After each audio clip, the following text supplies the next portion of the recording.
So we seen DJ Jones in one of his pressers. I believe it was 2 weeks ago when he came back to practice. He said that the two defensive linemen that made the hugest steps in camp this year were Kentavious Street and were Kevin Givens, right? Before the game starts, it was like 15 minutes before the game starts.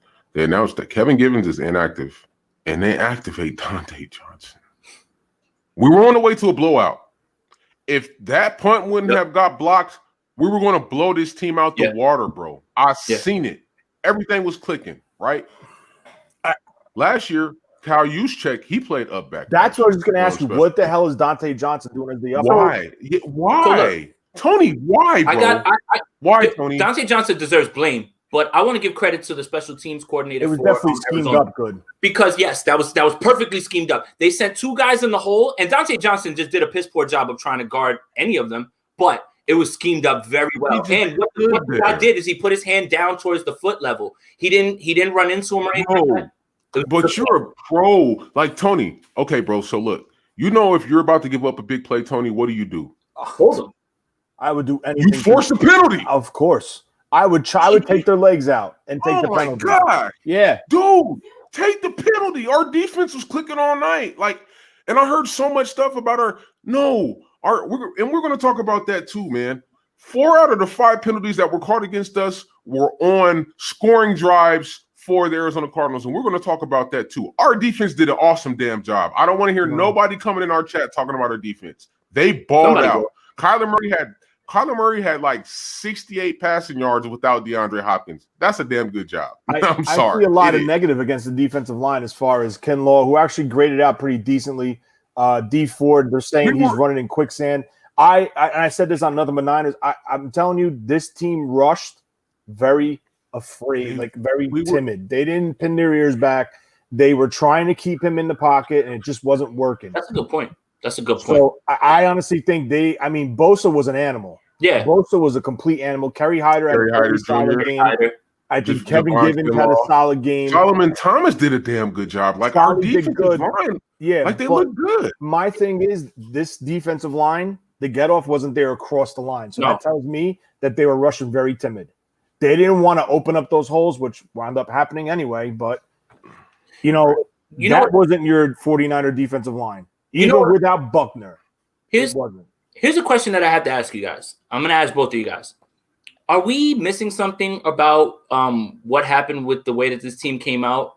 And what I mean by that is it healthy for players to breathe in smoke for how many days? Not at all. Yeah. And then get them out there on the field? I agree with you. I think we're discounting the fact that these guys have been practicing in air quality that's horrible. The defense was gassed. And the defense was gassed because the offense lacked continuity. They're getting to the field quickly and putting the defense back on the field. The time of possession was only 3 minutes difference. Man, the penalty, we'll get to that, man, but it was bad. I mentioned this to Mike and Wayne, and I said I felt like that was the Super Bowl all over again, this game. And it's not because of the score. It's not because they lost the game at the end. It's because the defensive line was, again, gassed. Okay? They're allegedly working out Ziggy Ansah. He's in for a visit. They're going to COVID test him. I think he's going to sign, and I think he is needed. Okay? You could say what you want. He's garbage. He's old. He's washed up. I'm not looking for him to come in. That man can rush the quarterback.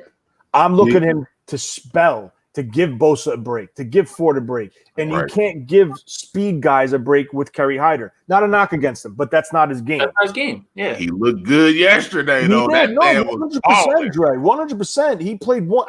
Honestly, I was going to give him the game ball if I was definitely. He was my guy for the game ball. But I just feel they need another piece to keep this rotation going. And that's it. And another big thing, and other people disagree with me, other people saying it was an excuse. There's two things. That one drive where they came down and scored on all those penalties, though all those penalties were absolutely horrendous. But I'm not trying to say it's an excuse, but I'm telling you how it is. That was a safety if I ever seen one. That holding was clearly offensive holding, not against Kwan Williams. The personal foul against Hyder, you clearly see him go over him and do a push-up. Come on. I mean, what do you want the guy to do? The guy's sliding at your legs. He's taking your legs out. You are going to land on him. Right. But my biggest gripe with this game was the crowd. No crowd. Yeah. That noise, I would rather not play a effing thing, and I'd rather not hear nothing, because there was a point in the game where Hopkins made a big play and it got louder. Well, it's NFL Films basically drumming up crowd noise, so it's not going to react the right way. I mean, I agree with you on that, Tony. Like, I never thought of that, honestly. I feel like after like after the first half, I kind of just like was like, all right, I'm used to it now. Like, it was almost eerie, like when baseball started and there was nobody in the crowds. I was like, what the hell is this? Yeah, it's annoying. Like, I don't know. But then it's like this is it. Like, this is just, this is just what we got to deal with in COVID land in 2020. So yeah.